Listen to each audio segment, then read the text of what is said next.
And apparently he's willing to sell Israel. And you saw the chief of staff go, what?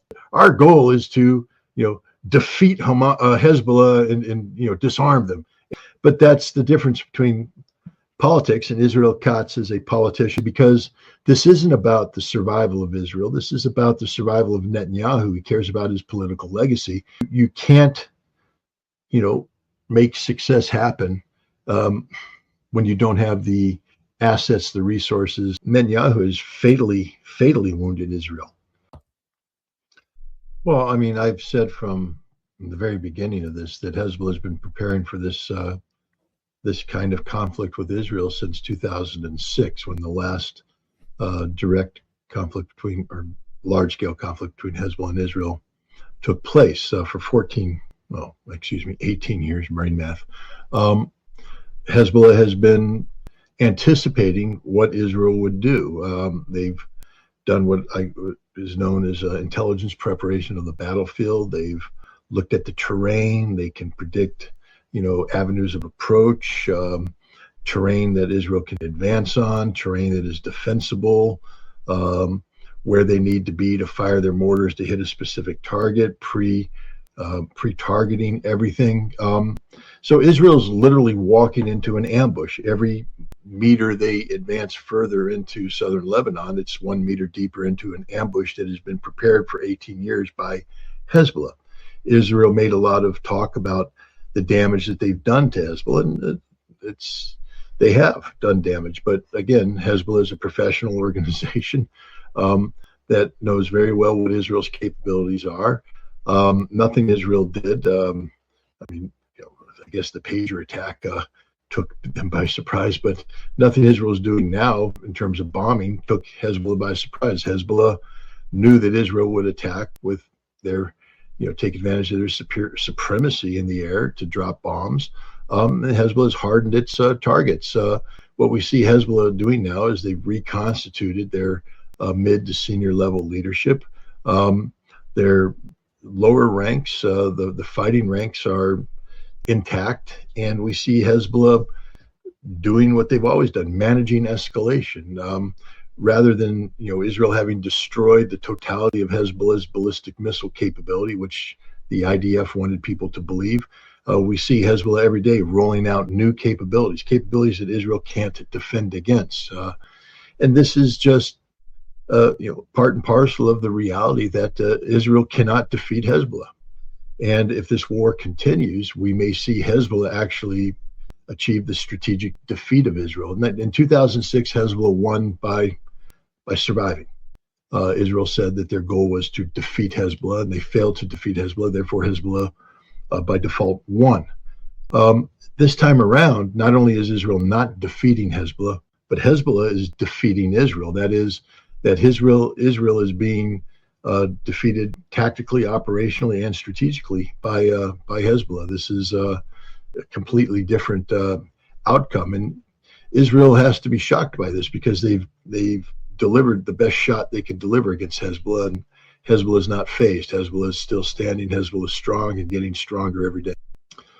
Well, I think the Iranians are capable of walking and chewing gum at the same time, and what I mean by that is that they can assess the reality of the Israeli struggle with Hezbollah separately from the new reality of President-elect Donald Trump, that the two aren't necessarily linked. I believe that the Iranians are prepared to engage in constructive dialogue with the new Trump administration if the Trump administration is interested in such a dialogue. Based upon some of the appointments that Donald Trump has made, the nominations for certain national security posts, it's clearly that it's staffed with overwhelming numbers of pro-Israel, anti-Iranian personalities.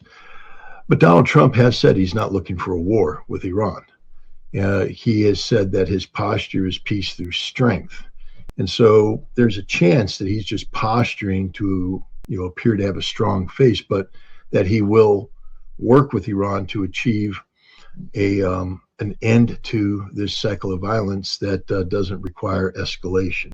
You know, one must always hold out hope for this, and I think the Iranians would be wise to keep the door open for,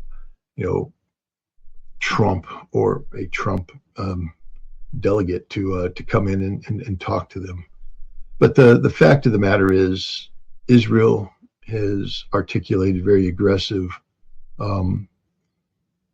intent towards Iran, and the Iranians would be fools not to be prepared to respond to that, either proactively or reactively. Right now, Iran, I believe, is prepared to deliver a massive strike against Israel that would be debilitating, absolutely devastating for Israel. But you have to ask the question, why? Why would Iran do that? Hezbollah has the upper hand right now. Hezbollah has achieved, operational dominance over Israel in southern Lebanon. There's no reason for Iran to come in and weigh in on this aspect of the fight. Hezbollah is winning, and Hezbollah's victory, again, is a managed escalation conflict that keeps the attention where everybody that is in opposition to Israel agrees it needs to be, on Gaza, on Hamas, on the struggle for an independent Palestine. The last thing the Free Palestine cause needs is a massive regional conflict between Iran, Israel, and the United States that destabilizes the global economy and shifts attention decisively away from the creation of a Palestinian state towards a larger global problem, that is energy security, and the need to bring that conflict to an end. So, the Iranians have always said that, they're supporting the Palestinian people, they're supporting Hamas. And right now, I think the strategic understanding is the best way to support Hamas in Palestine is by not. Well, first of all, again, we have to acknowledge that what Israel is doing in southern Lebanon and what Israel is doing in Gaza is not something new. It's a continuation of previously articulated policies, the Dahiwa Doctrine, literally the southern suburb of Beirut that's being obliterated today by Israel. This policy is a policy of collective punishment that Israel began in 2006 and has expanded upon since then, and they are applying it in Gaza with horrific force. This is background noise by this time. I mean, the world has unfortunately become numb to the images of the dead women and children, the dead civilians, the innocents that are being slaughtered on a daily basis by Israel. It's just not shocking as it once was because people are just numb to it. But then we have the case of Hezbollah's continued resistance. Anybody who has studied Hezbollah, anybody who has studied how Nasrallah prepared for this understands that this was always going to be the case, that Israel was never going to defeat Hezbollah. And it's playing out as we speak. But I think the most important thing is the context of all this. We're speaking as if Israel is seeking policies that are linked to the legitimate national security of Israel. This is wrong. Everything Israel does today is linked to the political survival of Benjamin Netanyahu. There's a story that's out there right now. I don't know. Do you follow Seymour Hersh's Substack? Well, most recently he published an article either early today or late yesterday. Fascinating article about what Bibi Netanyahu has been doing, and Bibi Netanyahu is in a lot of trouble, a lot of legal trouble right now, because if you remember, he did that briefing a little while ago where he talked about the hostages, and he said that Hamas was never serious about releasing the hostages, that Hamas sabotaged everything, and he put a document up there.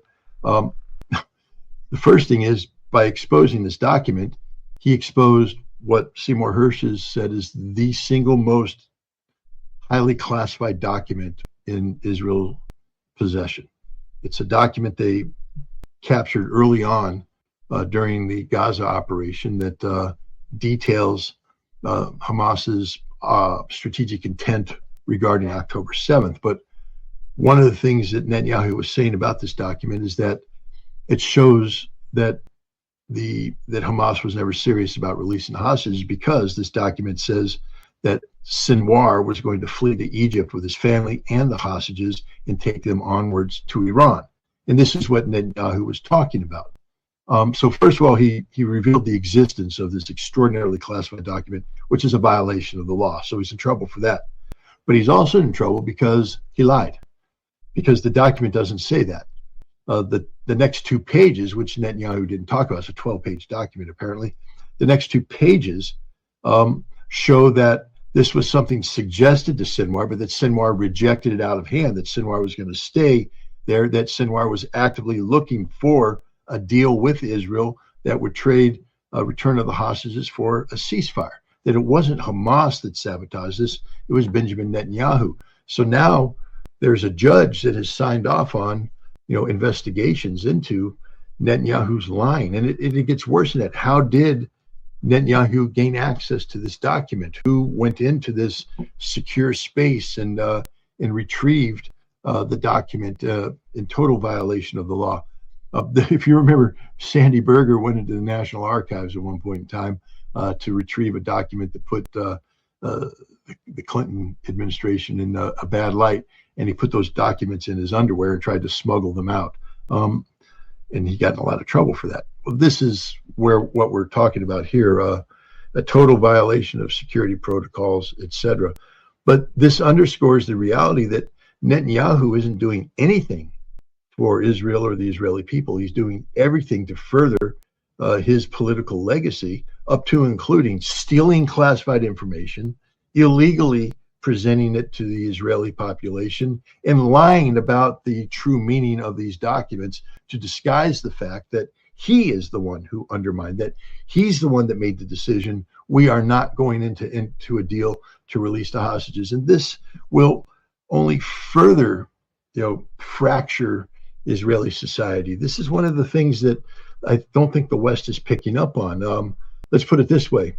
If Iran was as fractured as Israel's society is, where you had the Iranian military marching in the street, talking about a coup d'etat against the Iranian president and the supreme leader, where you had the parliament in open fighting against one another, the president plotting against the prime minister, et cetera, people would say Iran's on the verge of collapse. That would be the headline news everywhere.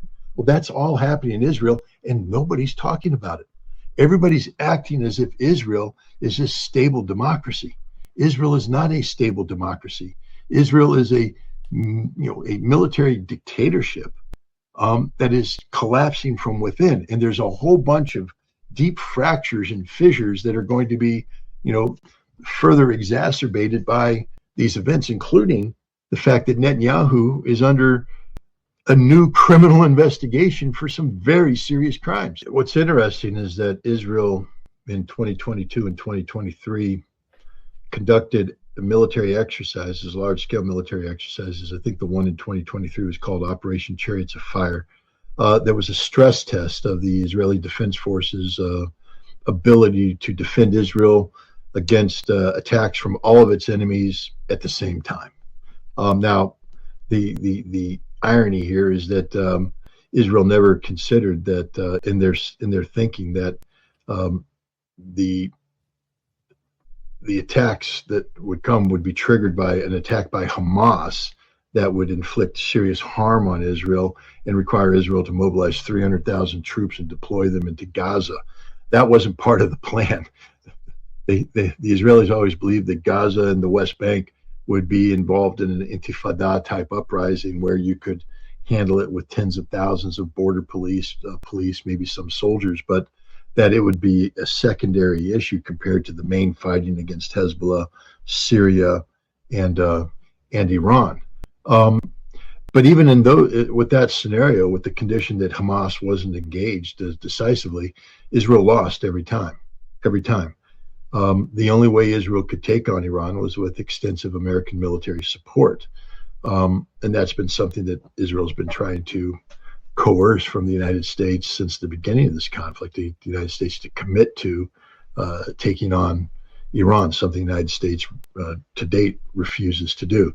But the reason why I bring this up is that what's happening right now is that Benjamin Netanyahu is trying to turn that plan, fighting everybody at once, into victory, even though he knows that when it was tested before the war, Israel couldn't win. And that this current iteration, Israel started off by weakening itself in Gaza and never recovered. By the time they ended up engaging with Hezbollah in southern Lebanon, the Israeli military was already exhausted. They had run out of spare parts for their tanks. The Merkava 4 tanks were, being cannibalized. They had to stop the sale of Merkava 3 tanks to Morocco and other places so that they could use them as replacement tanks. And that's what you see a lot right now is upgraded Merkava 3 tanks because they've run out of Merkava 4 tanks.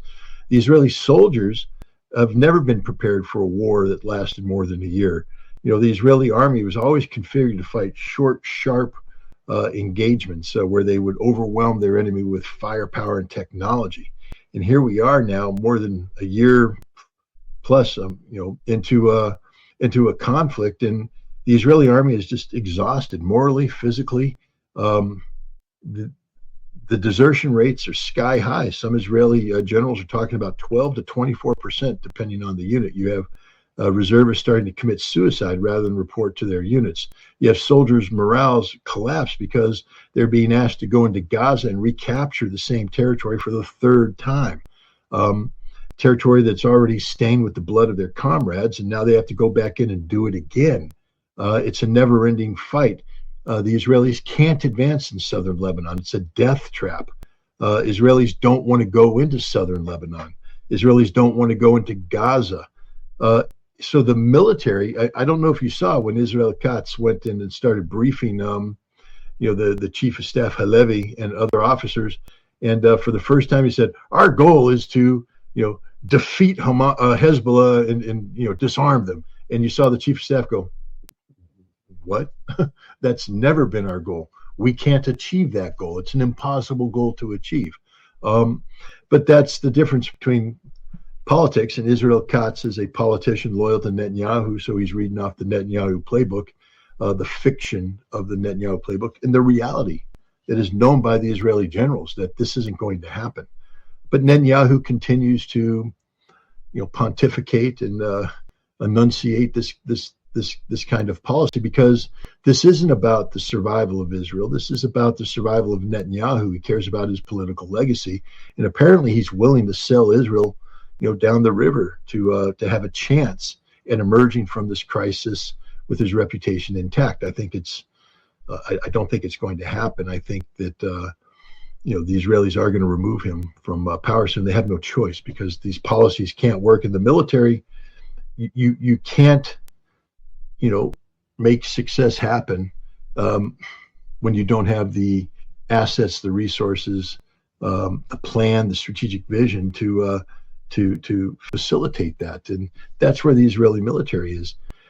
I think we're in a situation where Netanyahu has fatally wounded Israel, that there's no recovering from this. And there's more and more Israeli generals and politicians that are coming to this conclusion. I've heard them spake it. They, the economy is in, a free fall.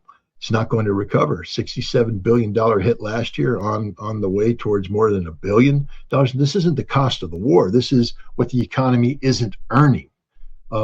60,000 civilians, evicted from the north. Netanyahu said we're going to war in Lebanon to get them to go back. They aren't going home. Tens of thousands more have had to leave because of what Hezbollah is doing, the continued attacks.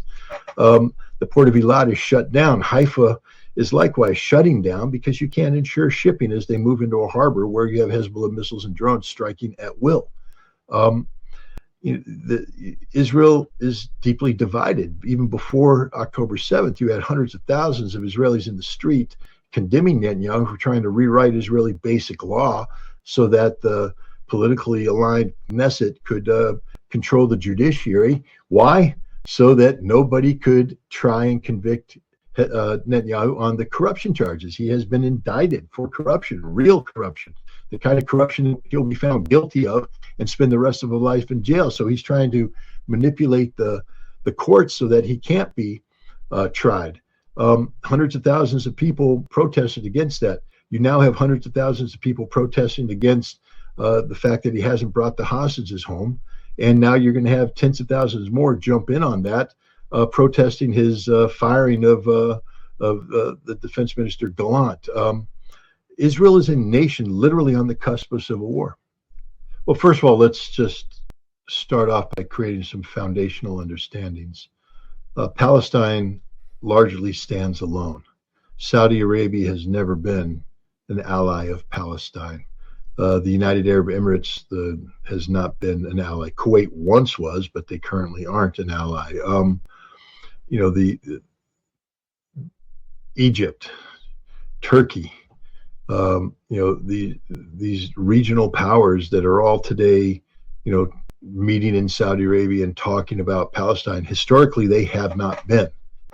So for them now to articulate, policies that condemn Israel and back Palestine shows that the genocide that Israel's carrying out against the Palestinian people and the people of southern Lebanon is resonating not amongst the governments that have always just had disdain for the Palestinians, but among